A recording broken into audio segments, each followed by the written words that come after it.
Hi Krishna.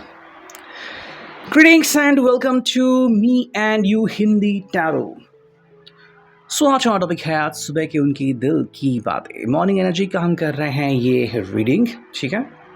क्या चल रहा था फ्रॉम द मॉर्निंग ये कर रहे हैं हम थोड़ा सा एक्सप्लेन, एंड ये कर रहे हैं हम थोड़ी सी इन्वेस्टिगेशन, ठीक है।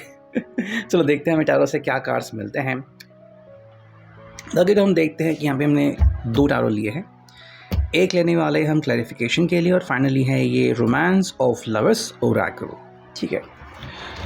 तो ये रीडिंग होने वाली है जनरल, ओके। तो कुछ या बहुत सारी बात आपके साथ रेजोनेट कर सकती है एज पर योर सिचुएशन। सो ध्यान रखें कि कितनी बात आपके साथ रेजोनेट करती है। चलो कुछ कार्ड्स निकालते हैं। 5 ऑफ पेंटिकल्स, ओके। सेकेंड जो कार्ड आ गया है वो है द लवर्स। थर्ड कार्ड जो मिला है वो है 2 ऑफ वॉन्ड्स। 2 कार्ड्स मिले हैं, एस ऑफ वॉन्ड्स एंड यहाँ पे है 4 ऑफ पेंटिकल्स, ठीक है। तो कुछ कार्ड्स हमें यहाँ पे रिवर्स में भी दिखे हैं। एंड जब हम मुड़ते हैं दूसरे टैरो की तरफ फॉर क्लैरिफिकेशन, लेकिन हम स्पेसिफिक कार्ड के लिए नहीं लेंगे बल्कि सिर्फ क्लैरिफिकेशन के लिए डायरेक्टली हम कार्ड से निकालेंगे। ये है द एम्परर, ये है द व्हील ऑफ फॉर्चून, ये है दी 6 ऑफ वॉन्ड्स, ठीक है। फिर हमें मिला है यहाँ पे 2 ऑफ सॉर्ड्स की एनर्जी, एंड फाइनली मिल चुका है 9 ऑफ पेंटिकल्स, ठीक है। सो ऑल इन ऑल देखते हैं कि हमें यहाँ पे क्या कार्ड्स मिल रहे हैं और उनकी क्या भूमिका आ रही है इस रीडिंग में। ओके, देखो भाई, यहाँ पे हमने लिए हैं 5 कार्ड्स। तो यहाँ पे शुरुआत हो रही है 5 ऑफ पेंटिकल्स से। टॉरस, वर्गो, कैप्रिकॉन, ये है जेमिना, ये है एरीज, लियो, सैज, एंड ये अगेन है टॉरस, वर्गो, कैप्रिकॉन। यहाँ पे है एरीज, यहाँ पे है एरीज, लियो, सैज, यहाँ पे है जेमिना, लिब्रा, एक्वेरियस, एंड यहाँ पे है टॉरस, वर्गो, कैप्रिकॉन, ठीक है। देखो बेसिक अगर हम बात करते हैं डायरेक्टली, अगर हम इस रो की रीडिंग निकालते हैं तो कह सकते हैं कि भाई यहाँ पे इस व्यक्ति को ना थोड़ा सा लोनलीनेस महसूस हो रहा है सुबह सुबह से, ठीक है। मतलब कि भाई एक ऐसी एनर्जी कि कहीं ये व्यक्ति जो है वो अकेला ना रह जाए। तो शायद इनके जो प्लान्स हैं वो कंप्लीट नहीं हो रहे हैं, या फिर आज वो बहुत ज़्यादा उदास या अकेला महसूस कर रहे हैं। शायद इनको ये भी लग रहा है कि आप दोनों की जो एनर्जी है वो अभी एग्जैक्टली सेम है। मतलब जैसे ये फील कर रहे हैं, महसूस कर रहे हैं, आप भी उसी दौर से गुजर रहे हो। तो इससे फ़र्क नहीं पड़ता कि आप दोनों अभी साथ में हो या फिर बहुत दूर हो, लॉन्ग डिस्टेंस में हो। अगर आप दोनों के साथ एक जैसी चीज़ हो रही है कि मैं भी ये भी कह रहा है कि भाई चीज़ें जो है वो अभी ऐसे हो रही है एंड हमारे मुताबिक नहीं हो रही है, सेपरेशन आ रहा है या फिर हम कम्युनिकेट नहीं कर पा रहे हैं, तो एग्जैक्टली यही सिचुएशन इनके हिसाब से ना आपकी ज़िंदगी में भी हो रही है। अब देखो, ये अभी इस सिचुएशन में ना कुछ कर नहीं रहे हैं या फिर कुछ कर नहीं पा रहे हैं। 4 ऑफ पेंटिकल्स की एनर्जी, तो हम कह सकते हैं कि भाई शायद इनको लग रहा है कि अगर मैं कुछ करने जाऊं तो पता नहीं हालत क्या होगी, ओके। ये एक उनकी सोच या फिर मजबूरी हमें यहाँ पे दिखती है।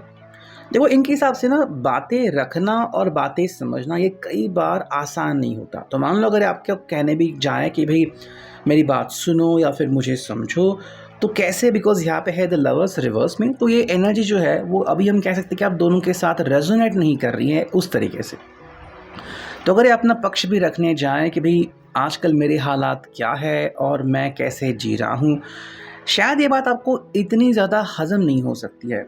तो आप भी इनके ऊपर सवाल उठा सकते हो कि क्यों तुम अपना जो पक्ष है मेरे सामने रख नहीं पा रहे हो, ओके। तो इनके पास शायद वो जवाब नहीं है जो एग्जैक्टली आपके कानों को सुनना है। मतलब ये कि कई बार हम बस अगर कहते हैं किसी को आई लव यू और कोई व्यक्ति मानता है, लेकिन कई बार ना हमें इससे भी ज़्यादा शब्दों की ज़रूरत होती है कि तुम बताओ कि अगर तुम मुझसे प्यार करते हो तो, है ना, कि तुमने ऐसा फिर क्यों किया, तुम ऐसा क्यों कर रहे हो। तो ऐसे फिर मतलब शब्दों की लड़ी लगती है। वही बात यहाँ पे आ रही है। देखो वेट करना इस पर्सन के लिए शायद फ़िलहाल मजबूरी बन चुका है, जहाँ पे है 2 of wands reverse and S of wands reverse में।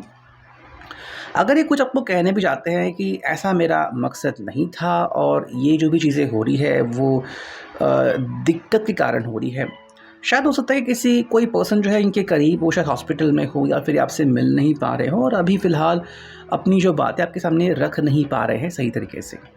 थोड़ा सा लोड, थोड़ा सा स्ट्रेस इनके ऊपर ज़्यादा हो सकता है, और ऐसे में अगर आप इनसे कमिटमेंट मांगते हो और ये उसको डिटेल में आपको दे नहीं रहे हैं, बस कह रहे हैं कि हाँ हाँ आप मुझसे कमिटमेंट ले सकते हो, तो फिर शायद यहाँ पे मजबूरी दिखाई दे रही है। बट अगेन यहाँ पे सवाल उठता है कि can you trust this person, क्या आप इस पर्सन का विश्वास ईजिली कर सकते हो? बिकॉज अगर ये नई शुरुआत बताने भी जा रहे हैं तो शायद ऐसा पहले भी कई बार हो चुका है, इसलिए इस पर्सन को भी लग रहा है कि मे बी अगर ये सिर्फ आपको शब्द हवा में दे तो आप इनको मतलब एक्सेप्ट नहीं करोगे, आप इनसे बार बार सवाल पूछोगे और इसके जवाब इनके पास फ़िलहाल तो हमें दिख नहीं रहे हैं। ठीक है, तो वो बात हमें यहाँ पे स्पेसिफिकली दिखाई दे रही है। नेक्स्ट अगर हम देखते हैं यहाँ पे, देखो यह है सेकेंड रो जहाँ पे हमें कार्ड्स मिले हैं the emperor, wheel of Fortune, 6 of wands, 2 of swords और यहाँ पे है 9 ऑफ पेंटिकल्स। देखो अगर हम सेकेंड रो को देखें ना तो बातें ऐसी आ रही है कि यहाँ पे इस व्यक्ति को लग रहा है मेरे हिसाब से, या फिर आपकी भी एनर्जी हो सकती है कि किसी को ना इस रिश्ते में प्रभाव डालने की ज़रूरत है। कई बार हम किसी व्यक्ति के, जैसे कि मान लो अगर ये इनके बारे में या फिर आपके बारे में है, दोनों में से कोई व्यक्ति जो है वो दूसरे के हिसाब से चीज़ें समझ के ले रहा है, लेकिन अगर आप अपना प्रभाव डालें कि नहीं वही होगा जो मैं चाहूँगा या फिर जो मैं चाहूँगी, तो एक तरह से आप इस रिश्ते को कंट्रोल कर सकते हो। ऐसा मैं क्यों कह रहा हूँ, बिकॉज अगर मान लो इनके हालात अभी ठीक नहीं हैं और हालात कब ठीक होंगे इनको नहीं पता, ऐसे में आप बस ये भावना लेके रहो कि कोई बात नहीं, मैं तो वेट करूँगा, मैं तो वेट करूँगी, तो ये सिचुएशन जो है वो आगे बढ़ सकती है और इसको बहुत ज़्यादा समय लग सकता है। ऐसे में कितना वेट करना है कितना नहीं, ये अपने अपनी हिसाब से आप जान सकते हो। कुछ लोग होते हैं कहते हैं भाई हम सालों से वेट कर रहे हैं, कुछ लोगों के हिसाब से नहीं भैया हमसे तो 2 महीने भी वेट नहीं किया जाता, हमें तुरंत जवाब चाहिए। अब कमिटमेंट और क्लोजनेस ये किसी के लिए कितना मैटर करता है वो तो हर व्यक्ति के ऊपर डिपेंड है। देखो यहाँ पे अगेन किस्मत का एक खेल भी आता है कि क्या किस्मत आपको एक अंदेशा दे रही कि भी कुछ समय जो है आपके लिए थोड़ा सा कठिन है या फिर कुछ समय आपके लिए बहुत ही ईजी जाने वाले हैं।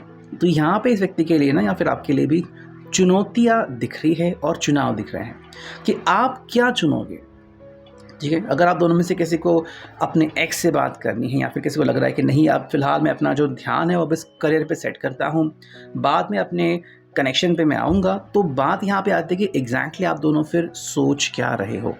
देखो यहाँ पे 6 of wands and 2 of swords, तो बेसिकली यहाँ पे ना ऐसा लग रहा है कि अगर ये अपना ध्यान कहीं और लगा दे तो चीज़ें आसान हो रही है उस फील्ड में। मतलब आप कह सकते हैं कि यहाँ पे या तो इनकी या आपकी एनर्जी कि फाइनेंस अच्छा चल रहा है, या फिर अगर हम बात करें आपके जॉब के ऊपर, फैमिली फ्रेंड के ऊपर, तो वो सब बढ़िया हो रहा है, उसमें कोई इशू नहीं आ रहे हैं। आप शायद जा रहे हो एंड फंक्शन अटेंड कर रहे हो, ठीक है, या फिर आपके निजी ज़िंदगी में सब कुछ बढ़िया हो रहा है। लेकिन अगर हम बात करते हैं आपके प्यार की या फिर आपके लवर की, तो बात ऐसी आ रही है कि यहाँ पे सोच आ रही है कि वो क्या सोच रहे हैं, आप क्या सोच रहे हो और फाइनली जवाब क्या मिल रहा है। 9 ऑफ पेंटिकल्स का एक कार्ड यहाँ पे आ रहा है, तो अगर हम प्रैक्टिकली सोचें ना तो आई थिंक फाइनेंशियली हम यहाँ पे कनेक्ट कर पा रहे हैं और यहाँ पे हमें दूरियाँ दिख रही है। सेकेंड भी रो में दूरियाँ इस प्रकार से है कि अगर आपको प्रैक्टिकल हिसाब से कुछ वक्त तक दूरियाँ सहनी पड़े तो क्यों नहीं, बिकॉज बाद में आपका ही फ़ायदा होगा।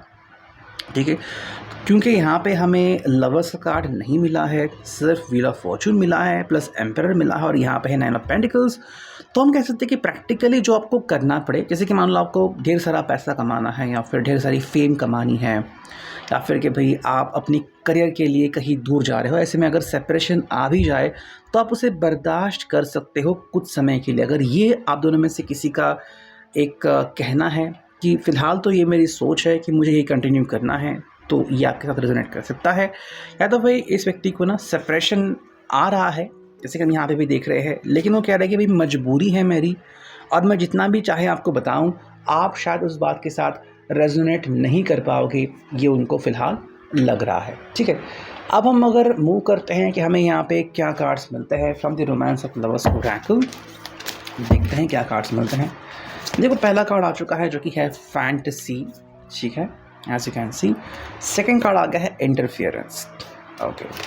थर्ड कार्ड हम देखते हैं जो कि है डाउट, एंड फोर्थ कार्ड यहाँ पे आ चुका है जो कि है ऑब्लिगेशन। ओके, नीचे वाले रो के लिए भी हम कुछ कार्ड्स निकालते हैं, जो कि है ट्रस्ट, यहाँ पे आ चुका है thinking, heart broken, and finally एक कार्ड आ चुका है जो कि है रोमांस। देखो, अगर हम पहली रो की बात करें तो यहाँ पे है फैंटेसी, मतलब शुरुआत हो रही है फैंटेसी से।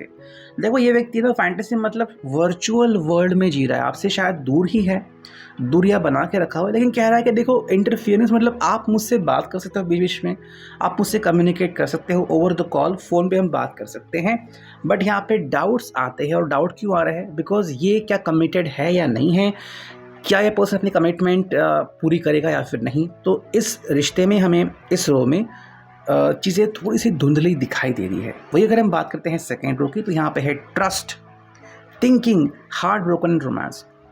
तो यहाँ पे मेरे हिसाब से आप दोनों ने अपने अपने दिल से फैसले लिए है कि हाँ भाई, we do trust each other, हमारा एक दूसरे के ऊपर पूरा भरोसा है, लेकिन हम सोच भी रहे हैं कि अब इसमें क्या कर सकते हैं। तो यहाँ पे है हार्ट ब्रोकन एंड रोमांस, मतलब हाँ, चीज़ें शायद अभी बिल्कुल वैसी है जैसे मैं यहाँ पर ऊपर दिख रही है कि शायद थोड़ा सा सेपरेशन है, या फिर फाइनेंशियल चीज़ों के लिए आप इग्नोर कर रहे हो अपने रिलेशनशिप को। मे बी अभी संडे को भी कोई काम कर रहा है, फिर आप अपना ध्यान कहीं और लगा रहे हो, स्टडीज़ कर रहे हो। तो ऐसे में क्या है, रोमांस तो है बट यहाँ पे हार्ट ब्रोकन है, मतलब जितना आप करीब जाना चाहते हो, फिलहाल आप उतना करीब नहीं जा पा रहे हो। सो अभी के लिए reading, I hope it resonate.